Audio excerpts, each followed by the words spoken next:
மாமியாரின் சொத்துக்களை அபகரிக்கவும், காதல் கணவரை தன்னுடன் தக்க வைக்கவும் மாமியாரை கொலை செய்ய முயன்ற மருமகள் கைது செய்யப்பட்டுள்ளார். மக்களை தேடி மருத்துவம் திட்டத்தை தனக்கு சாதகமாக பயன்படுத்தி மாமியாரை கொல்ல முயன்ற மருமகளின் திட்டம் கணவரின் அண்ணன் மகளால் முறியடிக்கப்பட்டது எப்படி?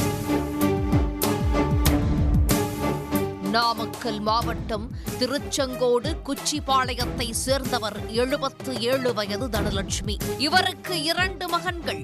மூத்த மகன் பழனிச்சாமி இறந்துவிட்ட நிலையில் இளைய மகன் சரவண பெருமாள் வரப்பாளையத்தைச் சேர்ந்த வேறு சமூகத்தைச் சேர்ந்த தமிழ்ச்செல்வி என்பவரை காதல் திருமணம் செய்து கொண்டுள்ளார். இதனால் தாய் மகன் இடையே கருத்து வேறுபாடு ஏற்பட்டு தாயாரை பிரிந்து மாமியார் வீட்டின் அருகே மனைவி குழந்தைகளுடன் வசித்து வருகிறார். இந்த தம்பதிக்கு 2 குழந்தைகள் உள்ளனர்.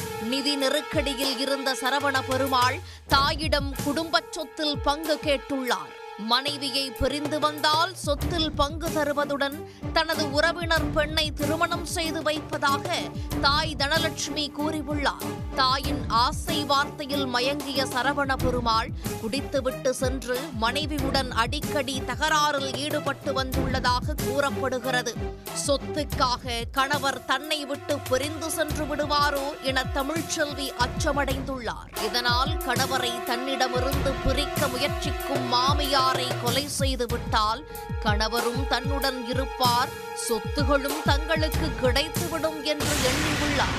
இதற்காக தனது தாய் பாப்பாத்தியுடன் சேர்ந்து சந்தேகம் வராமல் மாமியாரை தீர்த்து கட்டுவது எப்படி என திட்டம் தீட்டியுள்ளார். அப்போது தங்கள் வீட்டிற்கு சிகிச்சை அளிக்க வரும் மருத்துவ பணியாளர் கோமதி ஞாபகம் தமிழ்ச்செல்விக்கு வந்துள்ளது. திருச்செங்கோடு ராஜாகவுண்டம்பாளையத்தைச் சேர்ந்த கோமதி நர்சிங் டிப்ளமோ படிப்பை பாதியில் விட்டுவிட்டு தனியார் மருத்துவமனையில் 12 ஆண்டுகளாக நர்சிங் உதவியாளராக வேலை செய்து வந்துள்ளார்.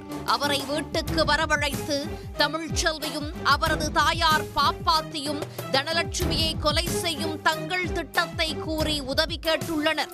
மக்களை தேடி மருத்துவ திட்ட முகாமின் செவிலியராக நடித்து தனலட்சுமி வீட்டுக்கு சென்று அவரது உடல்நிலையை பரிசோதிக்குமாறும் பின்னர் குளிர்பானத்தில் ஸ்லோ பாய்சன் கலந்து கொடுத்துவிட்டு வருமாறும் தமிழ்ச்செல்வி கூறியுள்ளார்.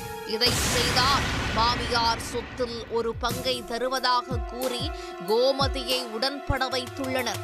அவர்களின் திட்டத்திற்கு உடன்பட்ட கோமதி சில தினங்களுக்கு முன்னர் தமிழ்ச்செல்வியின் அம்மா பாப்பாத்தியுடன் காரில் குச்சிபாளையம் சென்று தனலட்சுமி வீட்டை தேடியுள்ளார். வீட்டை அடையாளம் காண முடியாத நிலையில் அருகில் இருந்தவரிடம் விசாரித்த போது அங்கு நின்று கொண்டிருந்த தனலட்சுமியின் மூத்த மகன் பழனிச்சாமியின் மகளான கீர்த்தியை அடையாளம் காட்டியுள்ளனர்.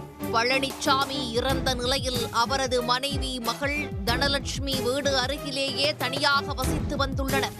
மக்களை தேடி மருத்துவம் திட்டத்தில் வயதானவர்களை வீட்டுக்கே சென்று உடல்நிலை பரிசோதித்து மருந்து கொடுக்க தான் வந்துள்ளதாகவும் தனலட்சுமிக்கு பரிசோதனை செய்ய வேண்டுமெனவும் கோமதி கூறியுள்ளார். போலி செவிலியர் என தெரியாமல் அவரை கீர்த்தி பாட்டி தனலட்சுமி வீட்டுக்கு அழைத்துச் சென்றுள்ளார். அப்போது சமயோஜிதமாக கோமதியின் செல்போன் எண்ணை கீர்த்தி கேட்டு வாங்கியுள்ளார்.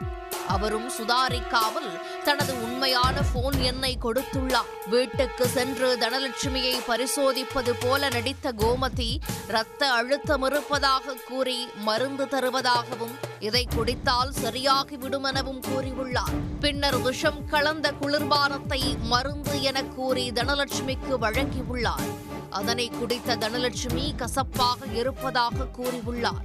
மருந்து அப்படித்தான் இருக்கும் என கூறிவிட்டு கோமதி வேகமாக புறப்பட்டு சென்று ஊருக்கு வெளியில் காரில் காத்திருந்த பாப்பாத்தியுடன் சென்று விட்டார். சற்று நேரத்தில் தனலட்சுமிக்கு வாந்தி மயக்கம் ஏற்பட்டுள்ளது. இதனால் கோமதிக்கு தனலட்சுமியின் பேத்தி கீர்த்தி போன் செய்துள்ளார். சற்று நேரத்தில் சரியாகிவிடும் என கூறியவர் அதன் பிறகு போனை சுவிட்ச் ஆஃப் செய்துள்ளார். தனலட்சுமியின் உடல்நிலை மோசமடைவதை கவனித்த கீர்த்தி அருகில் உள்ள உறவினர்களுடன் சேர்ந்து பாட்டியை மருத்துவமனையில் சேர்த்துள்ளார். அங்கு பரிசோதித்த போது கோமதி கொடுத்த மருந்தில் விஷம் கலந்திருந்தது தெரியவந்தது. உடனடியாக தனலட்சுமிக்கு தீவிர சிகிச்சை அளிக்கப்பட்டது. இதனிடையே தனலட்சுமியின் பேத்தி நடந்த சம்பவத்தை கூறி திருச்செங்கோடு ஊரக காவல் நிலையத்தில் புகார் அளித்தார். புகாரை பெற்ற போலீசார் மக்களை தேடி மருத்துவ முகாமில் கோமதி என்பவர் நியமிக்கப்பட்டுள்ளாரா, அவர் குச்சிப்பாளையம் செல்ல பணிக்கப்பட்டாரா என்பது குறித்து விசாரித்தனர். அப்போது அவ்வாறு ஒருவர் பணியில் இல்லை என்பதும் குச்சிப்பாளையத்துக்கு யாரும் அனுப்பப்படவில்லை என்பதும் தெரியவந்தது. இதையடுத்து கோமதியின் செல்போன் எண்ணை வைத்து அவரை பிடித்து விசாரித்தனர். விசாரணையில் தமிழ்ச்செல்வி மற்றும் அவரது தாயார் திட்டப்படிதான் குளிர்பானத்தில் விஷம் கலந்து தனலட்சுமிக்கு கொடுத்ததை ஒப்புக்கொண்டார்.